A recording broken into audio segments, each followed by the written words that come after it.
wabarakatuh. Perkenalkan, nama saya Amelia Putri, mahasiswi dari Universitas Muhammadiyah Tangerang, jurusan akuntansi. Di sini saya akan menjelaskan sedikit mengenai Grand Theory Positive Accounting Theory, di mana teori ini digagas oleh Watts dan Zimmerman. Watts dan Zimmerman menyatakan bahwa tujuan dari teori akuntansi positif adalah untuk menjelaskan dan memprediksi praktik-praktik akuntansi.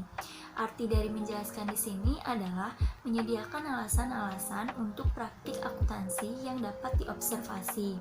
Sedangkan arti dari memprediksi adalah bahwa teori akuntansi dapat memprediksi fenomena yang tidak terobservasi, menghubungkan konsep-konsep dalam bentuk hipotesis yang akan diuji. Nah, perkembangan teori akuntansi positif ini muncul akibat ketidakpuasan terhadap teori akuntansi normatif. Nah, terdapat 3 alasan mendasar yang kuat atas terjadinya pergeseran dari teori akuntansi pendekatan normatif ke teori akuntansi positif.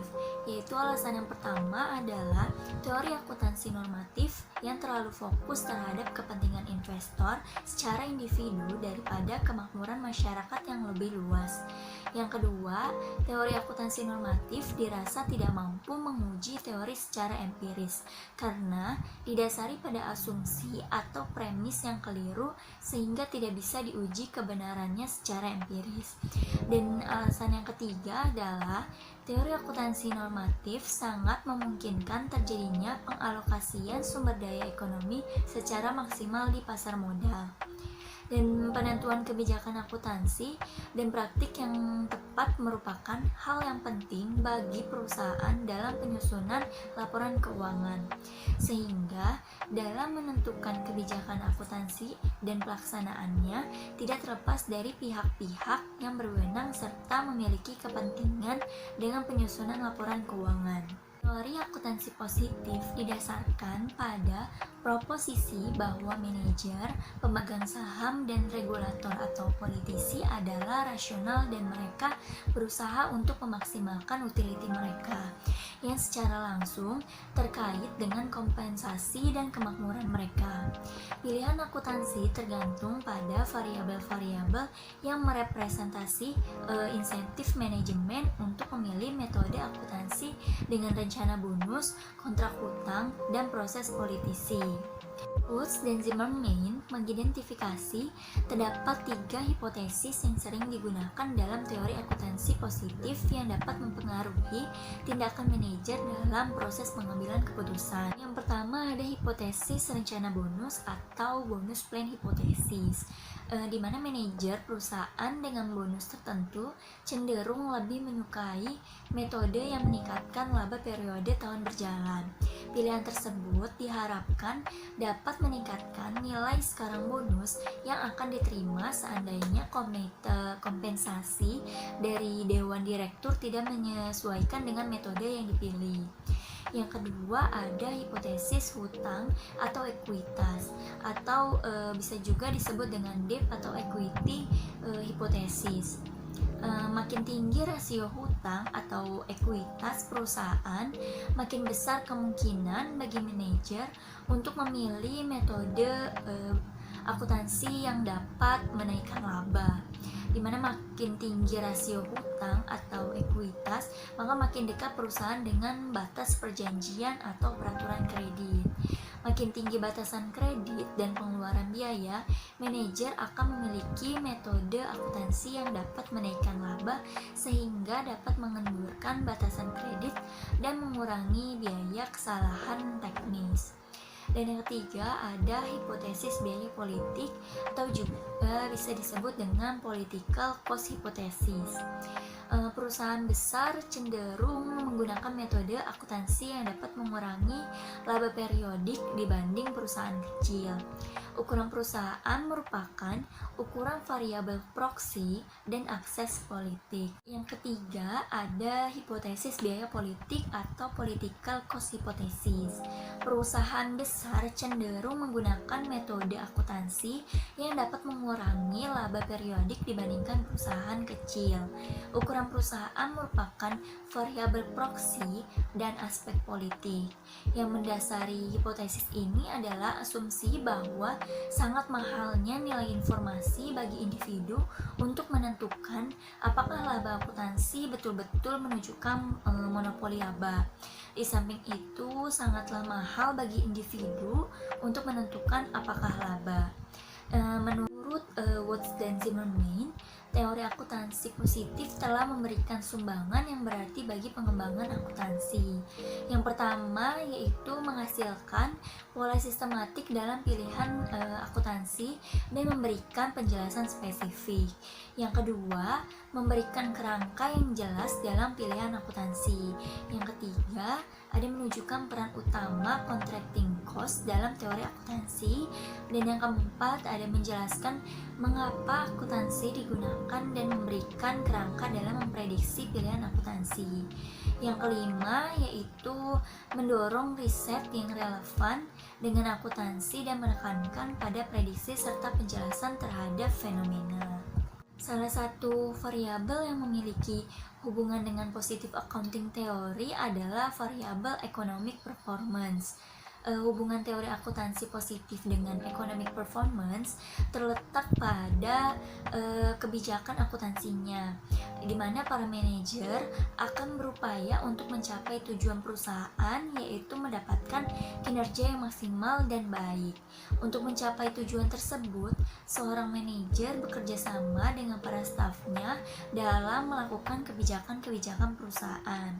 Kebijakan yang dikeluarkan oleh manajemen haruslah sesuai dengan kebutuhan perusahaan, di mana manajemen berupaya memilih metode akuntansi yang lebih efisien dan efektif untuk menaikkan harga saham perusahaan tanpa melepaskan ke tiga hipotesis teori akuntansi positif, sehingga dengan pemilihan metode akuntansi yang tepat akan berdampak terhadap laba yang dihasilkan oleh perusahaan.